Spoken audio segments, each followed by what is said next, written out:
কাৰ প্ৰতাৰণাত ধ্বংস হ'ল নাজিৰা চানবজাৰ কোটি টকীয়া দুগ্ধ বিশুদ্ধিকৰণৰ প্ৰকল্প। নাজিৰা ৰাজ্যিক পশু চিকিৎসালয়ত এসময়ত কৰ্মৰত চিকিৎসক ডাক্তৰ জগদীশ বৰ্মনৰ উদ্যোগত বৃহত্তৰ নাজিৰা কৃষকসকলৰ দ্বাৰা গঠিত সুন্দৰ পুখুৰী দুগ্ধ সমবায় সমিতিয়ে 245ৰো অধিক দৰিদ্ৰ সীমাৰেখাৰ তলত বসবাস কৰা পৰিয়ালৰ বাবে জীৱিকা নিৰ্বাহৰ প্ৰধান কেন্দ্ৰৰূপে পৰিগণিত হৈ গ্ৰাম্য অৰ্থনীতিত বছৰি 1 কোটিতকৈ অধিক ধনৰ অৰিহণা যোগাবলৈ সক্ষম হোৱা বুলি দাবী কৰিছিল। এই সমবায়ে কাৰেং নামেৰে এখন নিজা বিপণী আৰম্ভ কৰি নাজিৰাৰ চানবজাৰৰ এটা দুগ্ধ বিশুদ্ধিকৰণৰ কাৰখানা মিল্ক পেষ্ট্ৰি উৰাজন্যৰ প্লেট স্থাপন কৰিছিল যদিও আভ্যন্তৰী বেমেজালিৰ বাবে বৰ্তমান এই কোটিটকীয়া প্ৰকল্পটো বন্ধ হৈ পৰাৰ লগতে ইয়াত থকা বহুমূলীয়া সা-সামগ্ৰীসমূহ জহি খহি যোৱা পৰিলক্ষিত হৈছে। এমুঠি অল্প শিক্ষিত তথা ৰঙা ফিটাৰ মেৰপাচ বুজি নোপোৱা নিৰহ লোকৰ নামত সমবায় খুলি তেওঁলোকক বলিৰ পঠা সাজি বেনামীভাৱে সমবায়খনৰ হৰ্তাকৰ্তা বিধাতা হৈ পৰা ডাক্তৰ জগদীশ বৰ্মনে কৌশলেৰে এই সমবায়ী ধন আত্মসাৎ কৰাৰ ফলতে এই সম্ভাৱনাপূৰ্ণ প্ৰকল্পটো মৃত্যু হোৱা বুলি বহুলোকে অভিযোগ উত্থাপন কৰিছে। এই প্ৰকল্পত কেৱল সা-সৰঞ্জাম ক্ৰয়ৰ বাবে 1 কোটি লাখৰো অধিক টকা বিভিন্ন উৎসৰ পৰা সংগ্ৰহ কৰা হৈছিল যদিও বৰ্তমান পৰিত্যক্ত হৈ থকা এই প্ৰকল্পৰ সা-সৰঞ্জাম সমূহত মামৰে ধৰি ধ্বংসৰ দিশলৈ গতি কৰিছে। কোটি কোটি টকা ৰাজহুৱা সম্পত্তিৰ এনেদৰে অপব্যয় হোৱা কাৰ্যৰ বিৰুদ্ধে স্থানীয় ৰাইজে এক নিৰ্মোহ তদন্তৰ দাবী কৰাৰ লগতে এই ক্ষেত্ৰত প্ৰয়োজনীয় ব্যৱস্থা গ্ৰহণ কৰি এই সম্ভাৱনাপূৰ্ণ দুগ্ধ উদ্যোগটো পুনৰ উজ্জীৱিত কৰিবৰ বাবে চৰকাৰক আহ্বান জনাইছে।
বহুদিন বন্ধ হৈ আছিলে যদিও আমাৰ জগদীশ বৰ্মন ছাৰে চেষ্টা কৰিছিলে চলাবলৈ।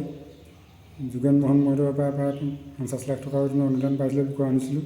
তাৰে ইয়াত ৰিপেয়াৰিং কৰি মেলি 2 চব এক্টিভ কৰিছিলে, কিন্তু তাৰ পাছতে তেওঁ এতিয়া ইয়াৰ পৰা কোনোবা বদলি কৰি পঠিয়াই দিলে। ইয়াৰ পৰা বদলি কৰি এতিয়া বন্ধ হৈ থাকিলে। 2021 চনতে মই সোমোৱা, তেতিয়া মই 2-3 মাহ তেওঁ দৰমহা দি আছিলে।